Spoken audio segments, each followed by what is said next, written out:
सूरत जिले के मांडवी तालुका से पसार होते हुए कोटवा वियर डैम में पानी का तब तीव्र बहाव से डैम में गंभीर रूप से बड़े हिस्से में भारी नुकसान पहुंचा। हालांकि संबंधित अधिकारियों के कैटशोल राहत देने की जानकारी दी है, लेकिन जनता की सलामत सुरक्षा की कोई कीमत अफसरों को नहीं होने जैसी बात हुई।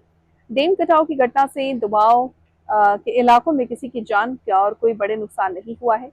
मांडवी में ड्यूटी पर मौजूद डिप्टी एग्जीक्यूटिव इंजीनियर कमल चौधरी ने इस बारे में ज्यादा जानकारी देते हुए बताया कि 31 जुलाई 2026 को गुड्डा वियर के ऊपरी इलाके में भारी से बहुत भारी बारिश रिकॉर्ड हुआ।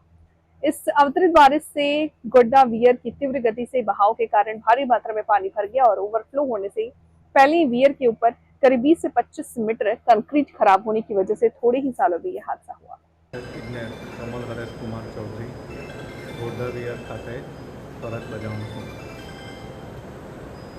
गुड्डा वियरना उपरवासમાં ગઈકાલે એટલે કે 31/7/2026 રોજ ભારેથી અતિભારે વરસાદ હોવાથી ગુड्डा वियर ખાતે પાણીની આવક નોંધાયેલ હતી, જે વધતા गुड्डा वियर परથી ઓવરફ્લો થતાં પાણીનો પ્રવાહ બદલાતા અચાનક પ્રવાહ બદલાતા ચકાસણી કરતાં માલુમ પડેલ હતું કે ગુड्डा વિયરના ટોપ એટલે મથાળાના ભાગમાં વર્ષો પહેલાં કરવામાં આવેલા કોન્ક્રીટ 20થી 25 મીટરનું કોન્ક્રીટને નુકસાન થયેલ છે।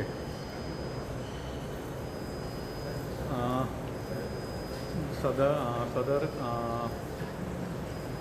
નુકસાન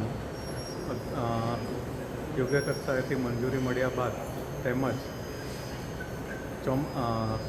ચોમાસા બાદ તાત્કાલિક ધોરણે રિપેર કરવાનું આયોજન કરવામાં આવશે। સદર ભંગાણથી હેઠવાસમાં કોઈ જાનમાલને નુકસાન થયેલ નથી અને થવાની શક્યતા નથી, કારણ કે નુકસાન ઘણું ઓછું છે।